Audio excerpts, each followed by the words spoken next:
সড়কে খানাখন্দে জমে আছে পানি, কোথাও কার্পেটিং ও ইট উঠে গেছে, আবার কোথাও কাদামাটিতে চলাচলের অনুপযোগী। এমন ভোগান্তি পুরাতন বগুড়া রোড হিসেবে পরিচিত সিরাজগঞ্জ সদর রায়গঞ্জ আঞ্চলিক সড়কের। প্রতিদিন সড়কটি দিয়ে সদরের সঙ্গে তারাস ও রায়গঞ্জের ব্যবসা বাণিজ্য ও বিভিন্ন কাজের জন্য যাতায়াত করেন কয়েক হাজার যাত্রী। ভাঙা সড়কের কারণে প্রায়ই ঘটছে ছোট বড় দুর্ঘটনা, বিকল হচ্ছে যানবাহন। চরম ভোগান্তিতে ব্যবসায়ী যানবাহনের চালক ও যাত্রীরা।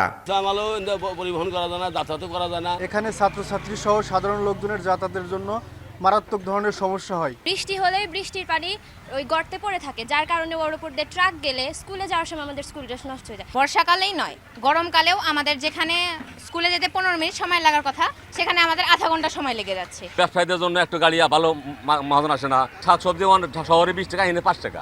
মানে এই জায়গায় যে আসবে ব্যবসা আসার মতো কোনো পরিস্থিতি নাই। আগে সার্ভিসিং করছি গাড়ি, ধরেন যে বছরে একদিন, এখন সপ্তাহের মধ্যে একদিন করি। এই রাস্তাঘাটে রুগী নিয়ে কিংবা একটু পোয়াতি নিয়ে হসপিটালে যাওয়ার মতো কোনো শক্তি নেই। ছাত্রছাত্রীদের যাতায়াত এবং এলাকাবাসীর তাদের চলাফেরা খুবই কষ্টদায়ক হয়ে যাচ্ছে।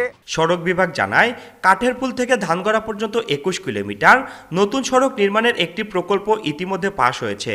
দ্রুত কাজ শুরু করা হবে। কাঠের পুল থেকে ধানগড়া পর্যন্ত যে আমাদের প্রকল্পটি ইতিমধ্যে পাশ হয়েছে, আমরা আগামী সপ্তাহ খুব শীঘ্রই আমরা দরপত্র আহ্বান প্রক্রিয়ায় যাব এবং আশা করি খুব দ্রুতই কাজ শুরু করা যাবে। সড়ক ও জনপথ বিভাগের তথ্য মতে 24 ফুট প্রশস্তের 21 কিলোমিটার নতুন সড়ক ও 5টি নতুন সেতু নির্মাণের ব্যয় ধরা হয়েছে 382 কোটি টাকা।